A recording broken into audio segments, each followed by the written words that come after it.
What if your child's refusal to eat isn't stubbornness, isn't anxiety in the general sense, and isn't even really about food? What if their gut literally trained their brain to treat eating as a threat, and there's actually a name for it? Hi, I'm Kate, and today we're talking about ARFID, Avoidant Restrictive Food Intake Disorder, and its very real, very under-recognized connection to Crohn's disease. Because if your child is barely eating, shrinking their food list down to almost nothing, or panicking at mealtimes, this might be exactly what's happening in your house right now, and it matters that you know what to call it.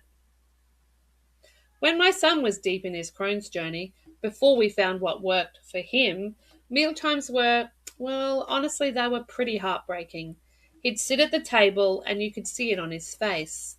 Not defiance, not drama, just this quiet, exhausted dread, because he already knew what eating meant. It meant pain. It meant cramping. It meant rushing to the bathroom and sometimes not making it.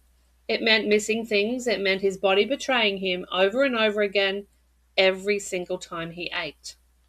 So, of course, his brain started connecting food with danger. It's not weakness. That's a completely logical response to a body that has been hurting him. In my practice, I see this pattern constantly. Parents come to me frustrated, sometimes at the end of their rope, because their child with Crohn's has gone from eating pretty well to surviving on maybe 4 or 5 foods.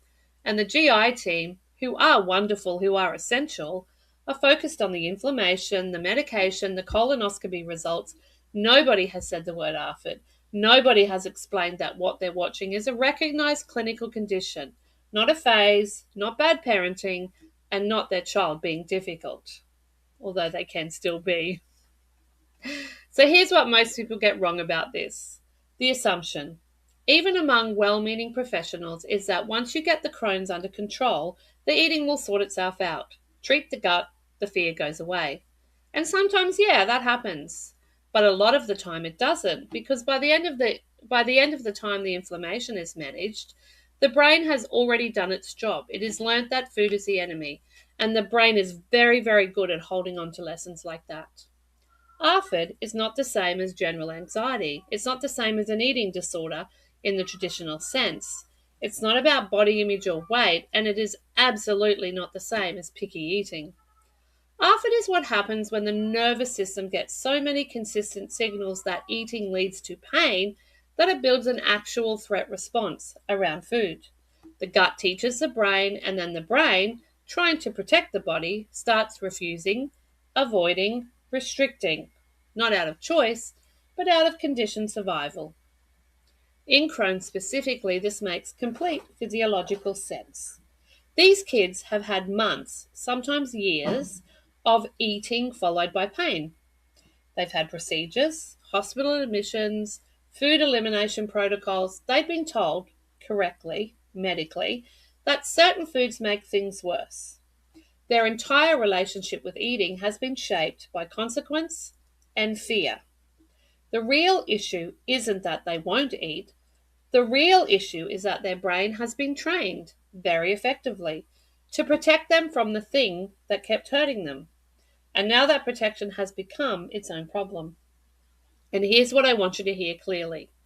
You cannot shame, pressure, or bargain your way out of a conditioned threat response. That's not how the nervous system works. So, what do you actually do? Well, let me walk you through the pathway I use and what I've seen make a real difference. So the first thing to do is to name it properly and get the right people involved. The first thing you need to do is bring the word ARFID into the conversation with your medical team, because GIs almost never screen for it. It's not that they don't care, it's that it sits outside their clinical lane. They're looking at the gut. Nobody handed them a checklist for this. So these are the signs to look for. Your child's safe food list has shrunk significantly since diagnosis. They show visible distress, not just reluctance, but real panic or shutdown around meal times. They avoid eating in social situations.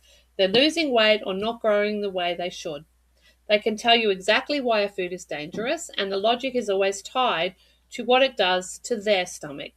If you're seeing these things, you want a referral to a psychologist who specializes in eating disorders or pediatric health psychology, specifically someone who understands medically acquired food avoidance. This is different from a standard eating disorder presentation, and the therapist needs to understand that the fear started for a real physical reason. That matters enormously for how you approach it. Secondly, you need to stop fighting the fear. Start working with the nervous system. This is the part that goes against every parenting instinct. When your child won't eat, everything in you wants to push. Just try it. One bite. You loved this last year. We've all said it. But pressure, even gentle pressure, activates the threat response. You are essentially asking someone who has learned that stepping on a certain floorboard gets them electrocuted to just step on it again because you say it's safe now. The nervous system needs evidence, not instructions. So, what actually works is a process called food chaining, where you start from what's already safe and move in tiny, non threatening increments. Not try a new food, more like you eat plain rice. So, let's try rice with a tiny amount of butter on the side, not mixed in, on the side. And we celebrate that. We don't push further. We let the nervous system register, that was okay. Nothing bad happened. This is slow. It is genuinely slow, but it's the only way to build new associations without triggering the old ones. Step 3. Address the gut-brain communication directly. Here's where my naturopathic lens comes in, and where I want to be clear that this sits alongside medical care, not instead of it. The vagus nerve is the main communication highway between the gut and the brain. In people with Crohn's, that communication has been sending distress signals for a long time. Even when the gut is in remission, the vagus nerve can still be in a kind of high alert state. There are evidence-informed ways to support vagal tone. Things like slow diaphragmatic breathing before meals, gentle humming or singing, cold water on the face, and even certain probiotic strains that have been shown in research to influence the gut-brain axis. None of these are magic, but they can help shift the nervous system out of threat mode before a meal, which makes the whole experience slightly less activating. I used breathing exercises with my son before dinner for months. He thought it was a bit crazy at the start, but it genuinely helped settle something in him before he sat down to eat. Step 4. Separate the Crohn's food rules from the ARFID recovery. This one is pretty tricky, and I want to be careful here. During active Crohn's, food rules can be genuinely necessary. Things must be low residue, low fiber, avoid trigger foods, and these are real clinical recommendations. But once someone is in remission, those same rules can accidentally maintain ARFID. If your child has been told for 2 years that vegetables are dangerous and now their gut is calm but they still won't touch a vegetable, the rule has outlived its usefulness and the fear has taken over. This is a conversation to have with your whole team, GI, dietitian, psychologist together, because you need to know what restrictions are still medically necessary and which ones have become psychological barriers that are now doing more harm than good. Step 5. Protect the social and emotional meaning of food. Food isn't just fuel, it's connection. It's birthday cake and school lunches and family dinners, and kids with ARFID who have Crohn's often lose all of that. They stop going to parties, they sit apart at lunch, they feel broken and ashamed. Part of recovery is slowly, gently, rebuilding the idea that food can be safe, that a meal can end without pain, that sitting at a table with people you love can be a good experience. It doesn't happen overnight, but it is possible. I've watched it happen in my own home. We started today with a question, and the question was, what if this isn't stubbornness? What if the gut literally trained the brain to see food as a threat? If you've been watching your child shrink their eating down to almost nothing, and you've been told it's behavioral, or it's anxiety, or they'll grow out of it, I want you to sit with this. There is a name for what you might be seeing.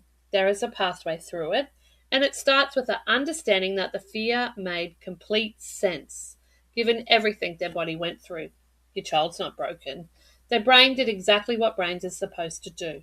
It tried to protect them. Now the job, with the right support, with patience, with the right team around you, is to teach it that the danger has passed, that eating can be safe again. It's not a quick fix, but it is absolutely worth pursuing. If this helped you put words to something you've been watching in your child, please share this with another Crohn's parent, they who needs to hear it.